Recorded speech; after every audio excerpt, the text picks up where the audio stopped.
needs to do to fix the slowdown in the growth actually? Yeah.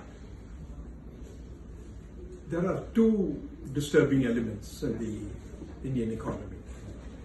One is the slowdown in growth, Yeah. and the other is the fall in investment rate. Any policy initiative must address both these problems together. Okay.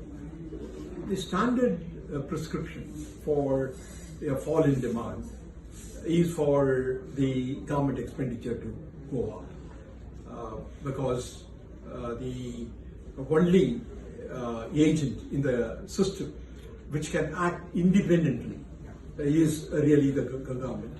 And this is the underlying philosophy in the public works programs of the depression and so on and so forth.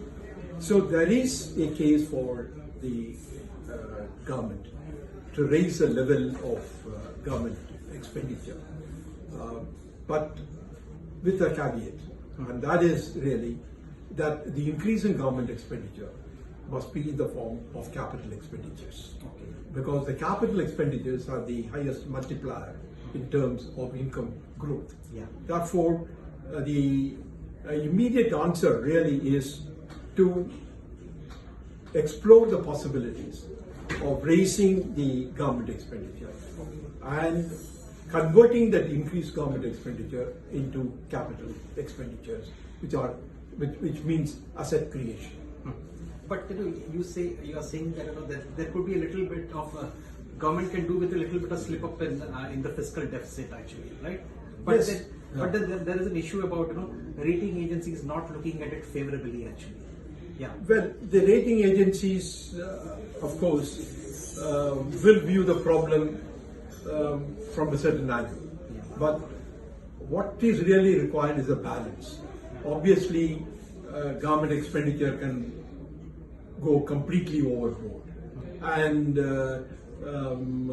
call for a fiscal deficit which is extremely high. But I believe in a difficult year like this, the overall fiscal deficit can go up to 3.6 or 3.8% of GDP. And at the same time, something must be done, namely to clean the accounts and present a true fiscal deficit.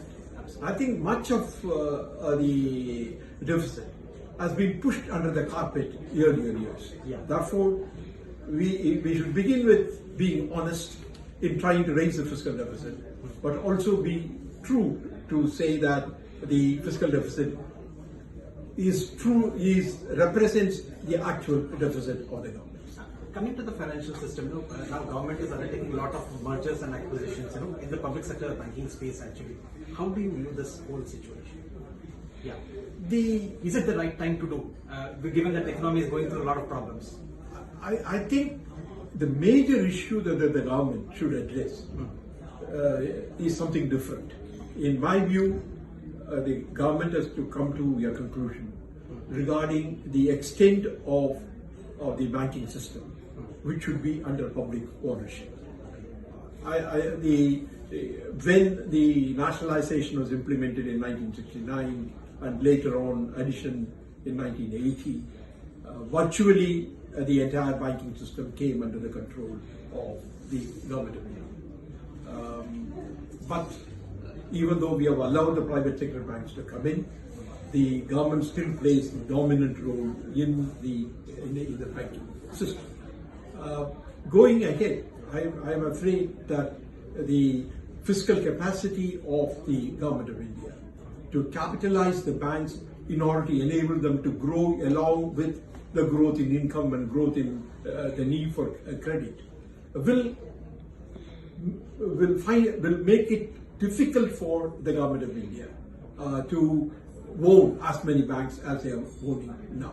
Okay. A good view must be taken on how much of the banking system should be under the public control. Okay. And the second and the even more important question is that the government must also come to a clear view on establishing a clear relationship between the government and the board of management of the banks.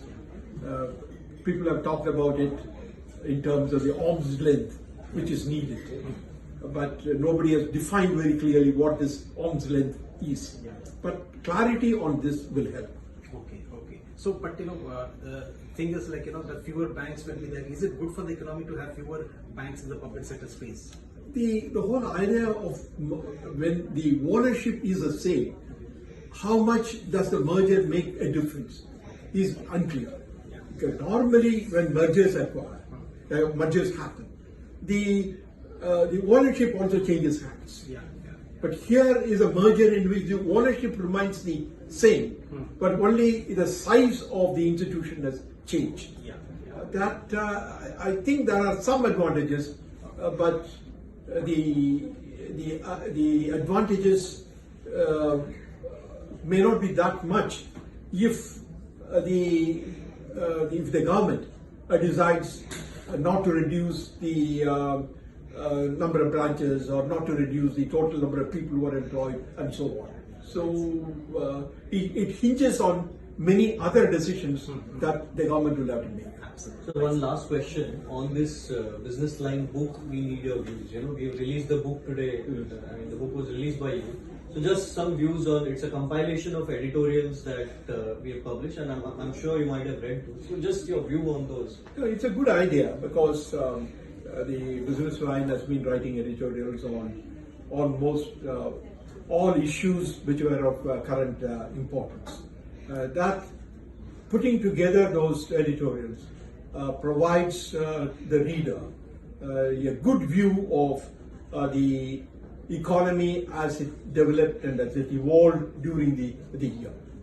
People do need a record of that. And of course, the editorial view of the paper is reflected there. One may agree with it or one may disagree with it. But nevertheless, to have in one book editorials covering the year's developments is a good idea. And I understand that these editorials have been put under different sections dealing with different subjects, and therefore the development subject-wise also gets the required attention.